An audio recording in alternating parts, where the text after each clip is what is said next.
Казвам се Цветомира Антонова и вече 20 години съм учител по история и цивилизация. Преподавала съм и в държавни училища, в момента преподавам в частно училище, отново история, тъй като историята е не просто моята наука, това е моята страст и за себе си мога да кажа, че от 4-ти клас имам много ясна осъзнатост какво искам да правя в този живот и това е да бъда историк. Всеки има различни харизми. Аз го наричам фактор и история и моята мисия като учител по история е да насърчавам този фактор в децата, да го откривам, защото той е както музикалния фактор, както фактора на това да бъдеш уникален, автентичен и да имаш своя глас. Историята е един от тези дарби, една от тези харизми. Така че да бъдеш историк е тежка задача, защото историята е и бойно поле, историята е поле на пропаганда, историята е поле на противоречиви интерпретации, на сблъскване на гледни точки. Така че историята може да бъде дори опасна, както виждаме това, което се случва в Русия. Аз мисля, че е най-важно да гледаме в настоящето, защото точно историята ни учи, че политическите проекти, които гледат само в миналото, обикновено водят до фашизъм, популизъм и до доста антидемократични практики. А пък тези идеологии, които ни обещават светло бъдеще, обикновено прецакват настоящето на хората в утопията на светлото бъдеще. Така че дайте да гледаме в настоящето и да разсъждаваме как можем да живеем по-добре тук и сега, днес.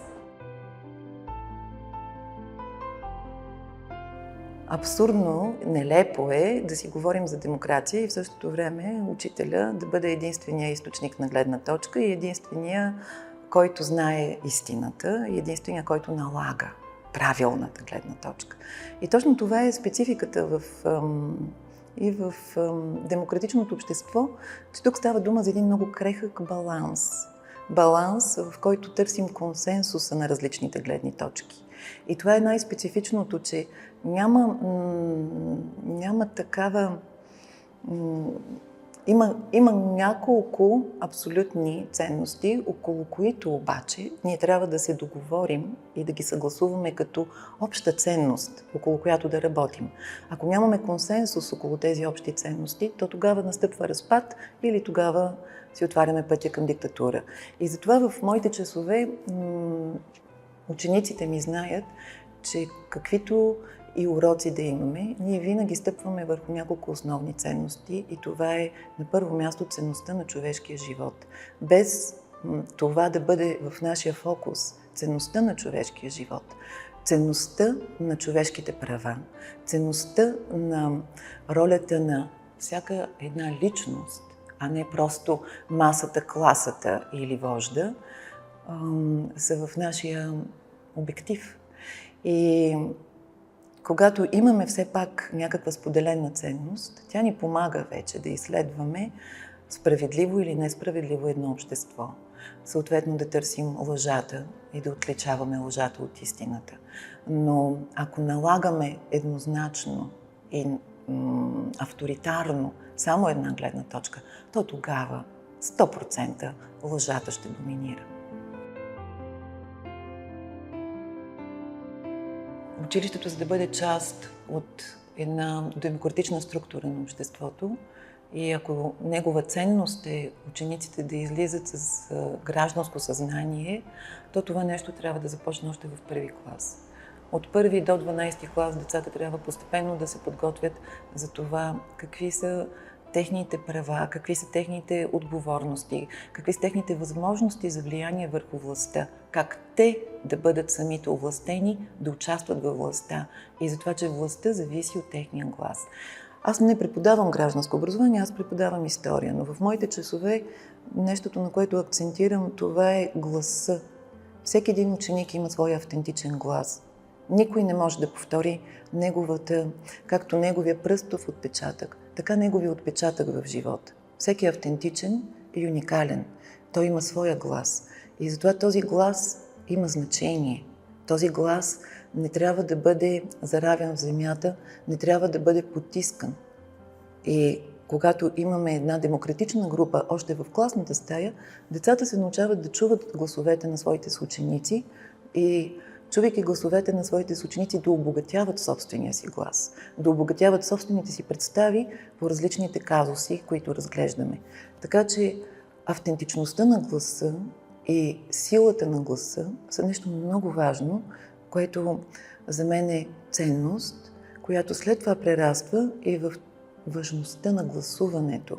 За това, че участвайки в един демократичен живот, те имат задължението да гласуват, защото изборите са тези, които променят властта.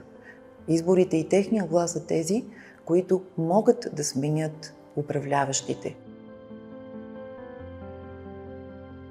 Ние живеем вече в един дигитален свят, в който предизвикателствата на изкуствения интелект, предизвикателствата на социалните медии, от които учат децата много повече, отколкото в училище, са неща, с които трябва реално да живеем и да ги интегрираме в нашия учебен процес, така че децата да могат да работят в този информационен поток и да могат да използват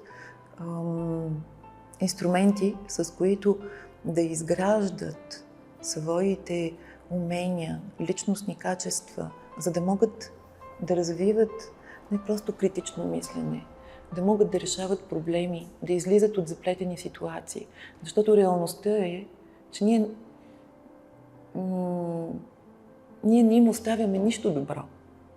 Не им оставяме никакви светли бъднини. Реалността, за която трябва да ги готвим, е, че с консенсус, с търсене на най-добро решение, ни предстои справянето с истински глобални проблеми и че не можем като щраус да си заровим главата в светлото бъдеще или в светлото минало и да се правим, че не сме част от глобалния свят. Заедно в час ми даде по-добър поглед върху планирането, върху подготовката на целия карикулъм на учебния материал, съобразяването и разбиването на учебните и наурочните цели, методите на обратното планиране.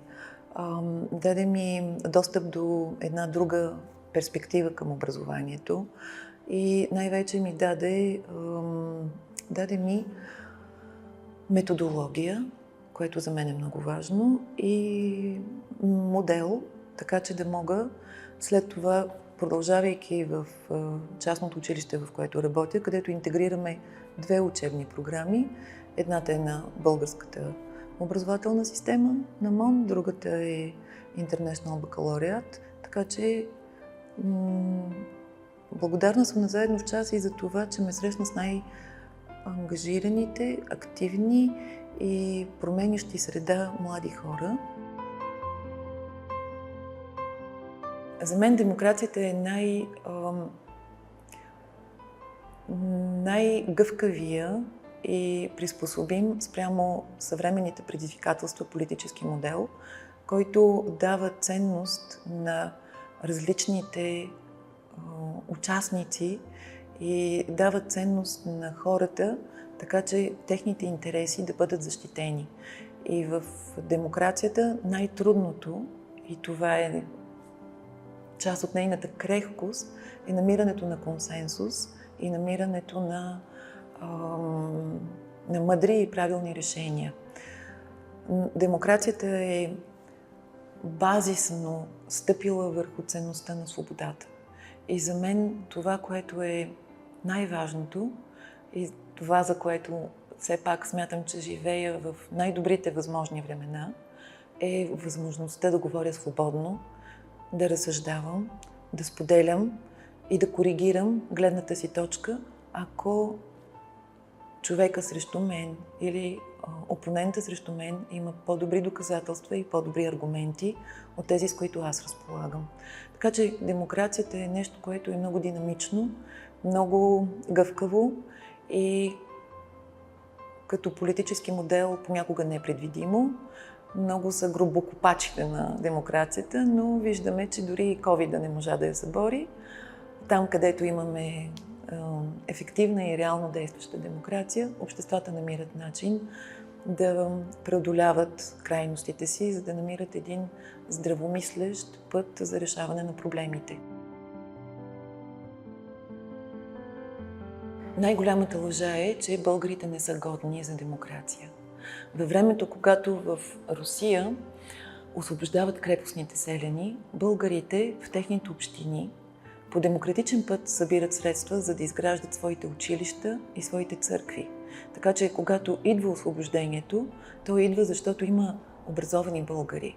Българите събират средства, за да пращат на Запад или в Русия най-изявените си и будни деца, на които събират пари, за да ги изучат.